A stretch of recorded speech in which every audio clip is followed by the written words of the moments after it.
Hello friends, welcome to my channel.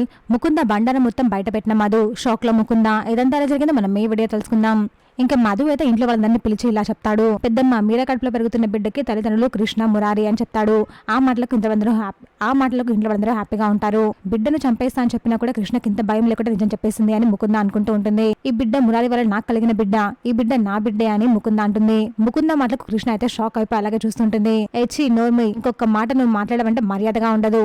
నువ్వు నీ అబద్ధం, నువ్వు ఇంట్లోకి వచ్చినప్పటి నుంచి మా ఇంట్లో సమస్యలు మొదలయ్యాయి. పెద్దమ్మ తను ఇంట్లోకి వచ్చి రాగానే మురారి మీద కన్ను వేసింది. కానీ తనకు ఆల్రెడీ పెళ్ళైపోయింది కదా, ఎలా అని ఆలోచిస్తుండగా ఇంతలో కృష్ణకి గర్భ సంచిపోయింది. ఈ ఇంటికి వారసుని ఇవ్వాలని మీకు ఇష్టం నిలబెట్టుకోవాలి అని కృష్ణ మురారి ఇద్దరు సరోగసిని ఎంచుకున్నారు. ఆ విషయం తెలుసుకున్న మీరా ఇంకా నాటకం స్టార్ట్ చేసింది. అప్పటి నుంచి నాటకాలు ఆడుతూనే ఉంది. ఇప్పుడేమో ఇలా అబద్ధాలు ఆడుతుంది. కడుపులో ఉన్న బిడ్డకి తనే తల్లి అయితే ఇంట్లో పర్మనెంట్ గా ఉండిపోవచ్చు కదా, మురారితోనే ఉండొచ్చు కదా, అందుకే తను ఇంత ప్లాన్ వేస్తుంది. తన జీవితమే అబద్ధాల పుట్ట.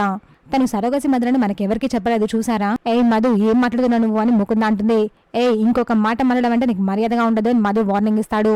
ఆ మాటకు ముకుంద షాక్ అయిపోయి అలాగే చూస్తుంటుంది. చూసాక ఫ్రెండ్స్ మరి ఏం జరగబోతుందో. ఇలాంటి జెన్యూన్ అప్డేట్స్ కోసం మా వీడియోకి లైక్ చేసి ఛానల్ సబ్స్క్రైబ్ చేసుకోండి.